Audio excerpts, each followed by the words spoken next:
This is also why I could never serve in office. Cause man, I be getting censured. They'll be like, "You shouldn't be cussing."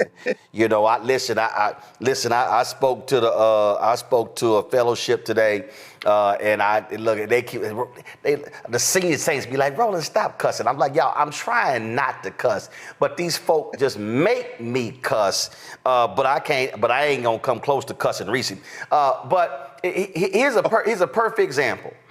I saw this exchange, and maybe it's because she's from the Bay Area, but Congresswoman Latifah Simon, when I say hashtag team whip that ass rolled into Capitol Hill like a hurricane, and Nola could use her windscreen for that, like a hurricane, yo, it was lit, Roland.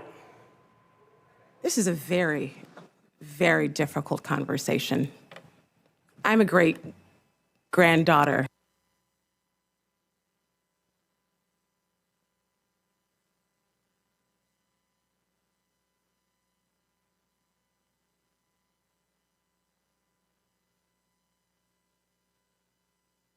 You had to have heart surgery again. Would you rather have a doctor who studied the hardest in school and was the most qualified to perform the surgery, or a doctor that was in that position because of their race or gender? Which one would you rather have, Mr. Langton?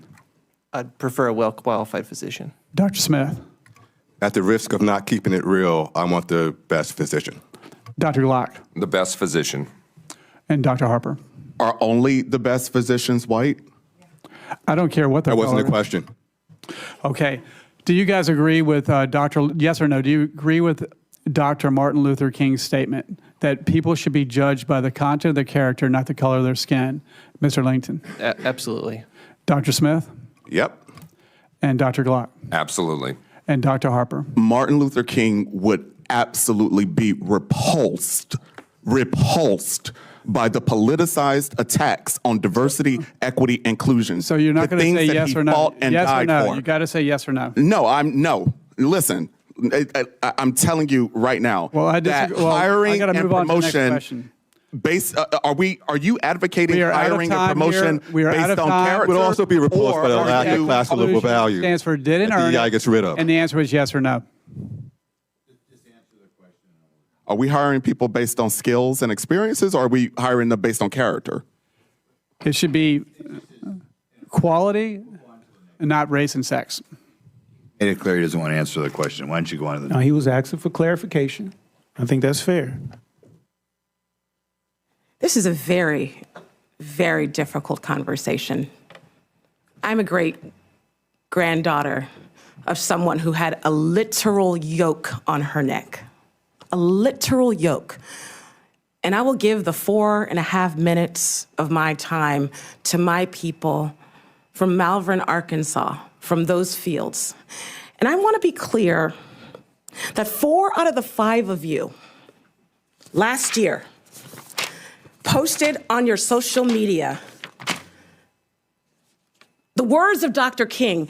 And there are so few folks who actually have studied, who are clear on the theology of freedom of King. Very few of you have read and studied and have sat in Ebenezer Baptist Church. So I would ask you, you keep Dr. King's name out of your mouth. If you, like me and the many scholars who will be watching, studied King, you know that he and the mothers and the fathers of the civil rights movement and of the movement for emancipation not only would be struck by the conversations in this room, but would be shattered by the consequence of lies, of hatred, of abuse of this administration in the name of folks who worked to make this country more free.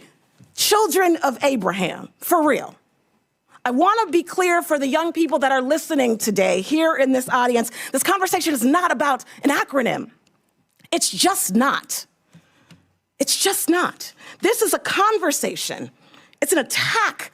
It's an attack on what you see right here. Now, see, who's on this side of the dais? This was never the plan.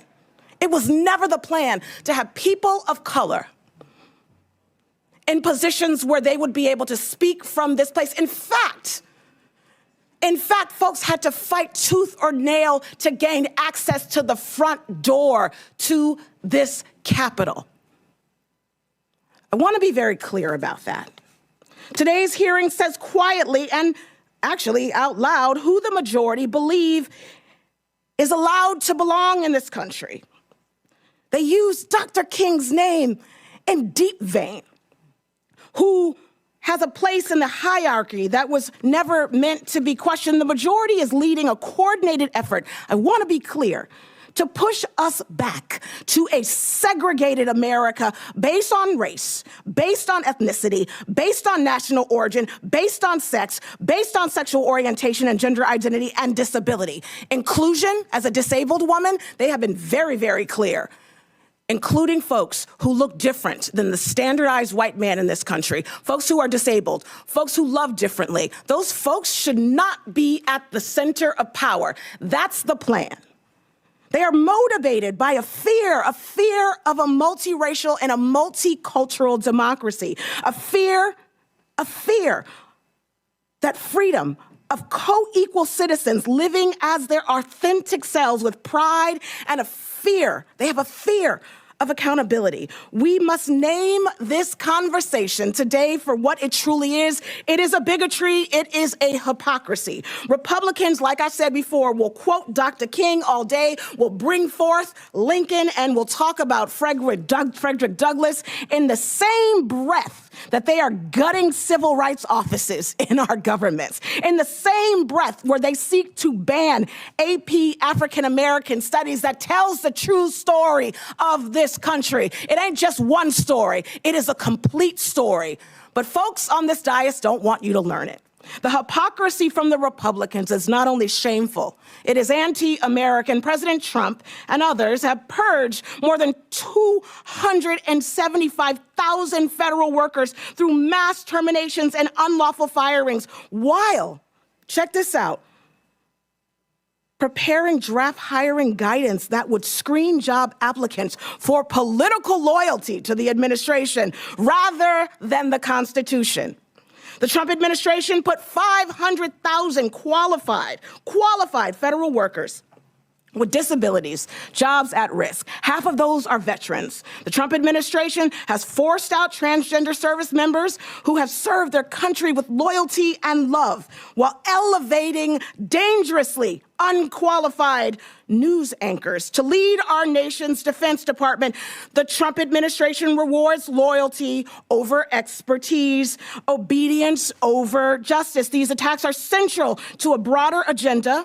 Let me just finish this one sentence that criminalizes protests, that bans books, that erases history and redefines its national identity in narrow and violent terms. A 1950s America is what the goal of this conversation is, and some of us say, hell no. I yield.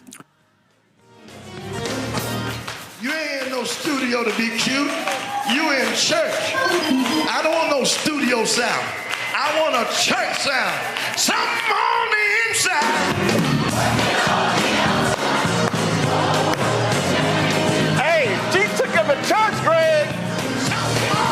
Greg, she took him to church. Yes, took him to church. That's how, come on, bring it down. That's how you do that, Greg. Well, God bless Latifah Simmons, Congresswoman Simmons. I wouldn't do that because I don't give a damn about that hillbilly from Central Virginia. And if I were to see McGuire in person, I probably would pass him by to a press conference roasting him.